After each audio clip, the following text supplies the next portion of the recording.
YouTube, what's good with y'all, man? It's your boy Justice coming back at y'all with another YouTube read, another energy collective read. I hope this finds y'all at a clarifying time of your day. All your likes, comments, shares, and subscribes are so very appreciated. I'm trying to get ahead on my general collectives. Gonna just record a whole bunch of them. I feel the need to, so I can get ahead on my personals for the rest of the week. If you need a personal, hit up Shamika Sun with C and Shamika at gmail.com. We're gonna leave this card out. We're gonna go ahead and just get started. Angels of the highest of white light, please bestow upon me clear and concise channel messages for what my collective needs to hear today. Thank you, and Ashe. Something about, I'm hearing endings or endings of cycles. Redirect your energy from draining situations soaked in negativity. Whoever I'm tapping into, Wheel of Fortune, there's something about changes, endings, new beginnings. So 1s and 9s may be significant. 999, 111 may be significant. 1s and 9s signify beginnings, enterings, and endings and closings. So it could also, 9s also could represent a representation of like a higher awakened understanding, a higher finite point of understanding.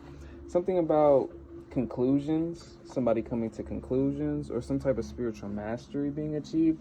And if I'm saying spiritual mastery in this kind of context, this can probably kind of fit in one kind of niche kind of I don't want to use context again, but niche context. And when I say niche context, this can mean like you kind of awakening to your intuition and kind of accepting it for what it is, flowing with your intuition without questioning it, being one with your intuition. That's a small example, but we're gonna get into that. You grew up like the prophet Joseph with his siblings, new levels, new devils, something about ascension, completing karmic cycles that were either kept you encaged or kept your spirit, whoever I'm tapping into, diluted. When I say diluted, something kept you minimalized, something kept you unawakened, something kept you discombobulated, something kept you disoriented. When I say disoriented, like not functioning in its highest totality or highest functionality. When I'm saying by that, either out of alignment, out of whack, or not enacting from its highest power, so to speak, is what I'm getting. But your karmic debt is being clear. I'm speaking to somebody that's completed a large karmic cycle over their life. So what I'm saying is, with the law of correspondence coming to my head, there's something's big coming into somebody's life, or somebody's moving into a big energy. This could represent a big energy. Something energetic is big about this. Something about expression is opening up. Somebody's world could be opening up due to closing out either karmic cycles with your family members, karmic cycles with a certain dynamic within your interpersonal relationships. So that could be addiction, that could be self-love, that could be self-care, this could be karmic relationships romantically, this could be karmic relationships with finances. That's what I was meaning by like that niche part of mastery on a spiritual, energetic level. So what I'm saying is somebody has the awareness, understanding of what these cycles with a certain energetic attachment or energetic reflection and what it has been teaching them or what it has been showing them. So let's say in a romantic context, let's say it's a karmic relationship that you've been in for a long time.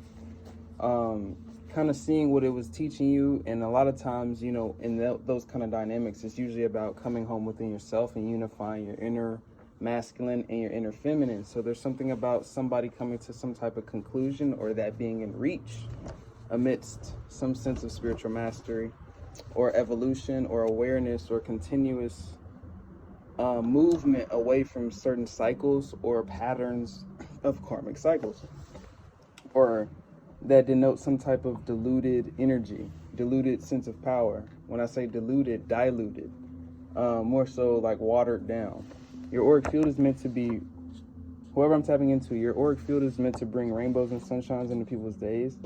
Your energy is not meant to be watered down. There's something about life circumstances, people around you, things around you or things thrown at you in your life, maybe a general theme in a certain aspect of your life. This could be in a general theme for a lot of people I'm tapping into that were trying to minimize you or dim you down, so to speak. There's something about your energy or the completion or ascension through your karmic cycles being centered around not allowing your energy to be diluted, subjected to being breached by way of, you know, contaminated, or some sense of like something that was going to delay or disorient or distort your purity, so to speak.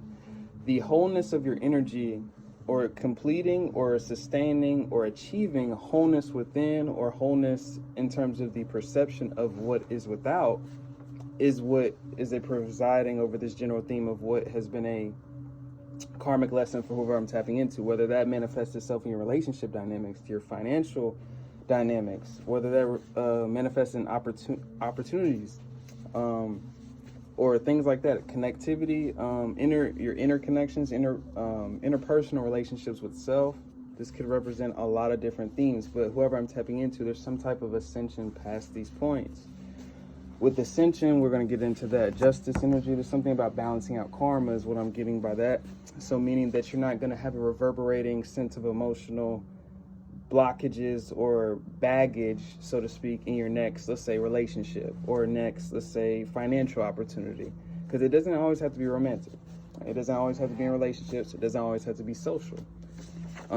You're shifting timelines rapidly. Either way, whoever I'm tapping into, there's something about completion. There's something about amidst completion, you're not being held down by way of karma. So what I'm saying by that, you're not being held down by way of cyclings or karma coming back to you in a certain area of your life in terms of how it used to or how you're prone to believe it may. So with that kind of message I just said, you're prone to believe it may, things could be going really good for somebody right now. Whoever I'm tapping into, you could have something like clear waters or something like that. You could be kind of overthinking some type of clear water energy. This may be because you're used to something kind of coming back, right? I could be tapping into somebody that's dealt with some sense of Three of Swords. That's trauma, heartbreak, suffering, grief, even. So there's something about those type of psychological woundings, having somebody that, may be gaslighting their own realities or gaslighting their own healing sometimes.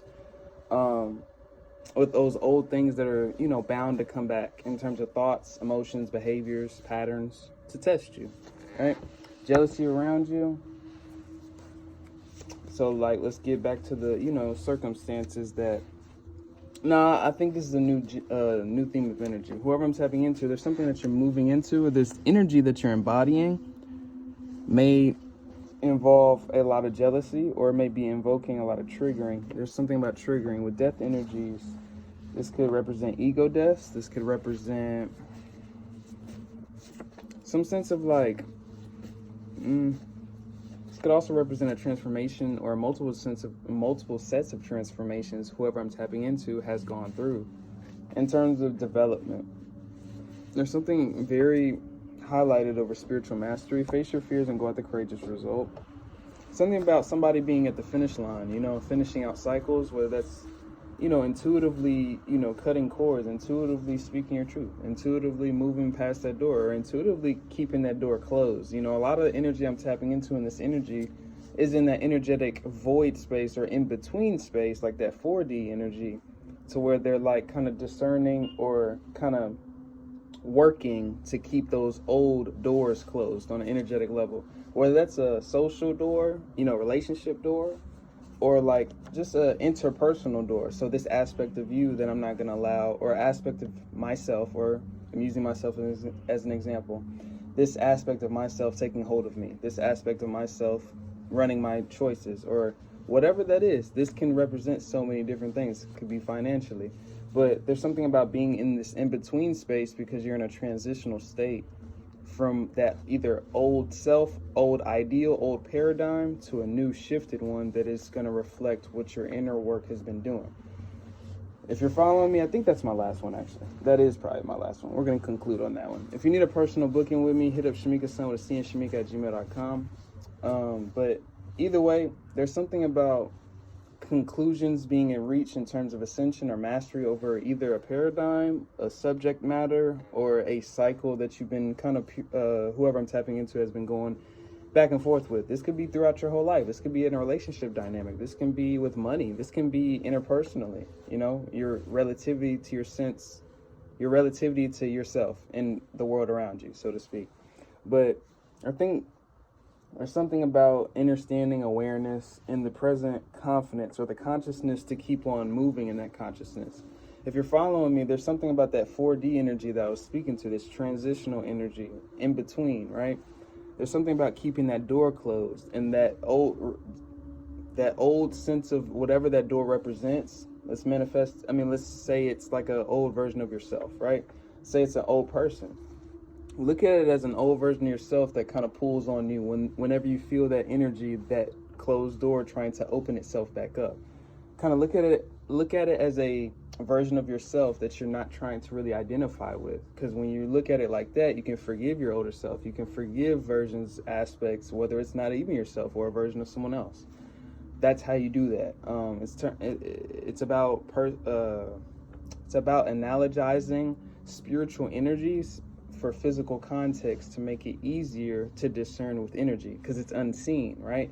So that's why, like ancient Egyptian teachings, for example, they used imagery because a lot of this thing was based on astral projections. A lot of it was based on the mental energy that they were cultivating, that they had to attribute the images to the logos. That's how we have advertisement today, like logos, that type of manipulation. It's about logos, sticking words to a certain picture so you can understand the energy, right? So it's just deep level thinking for somebody to kind of zoom out. That's my ending. I'm probably going to put this up immediately, but I'm just getting ahead for the week ahead.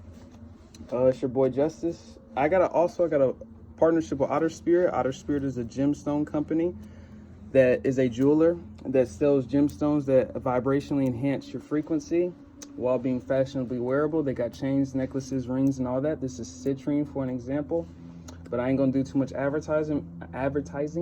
I got a 20% off code in the description. If you're interested in their website, you can check out all that good stuff. It's your boy Justice. I'm sending my love and Ashe. Peace out.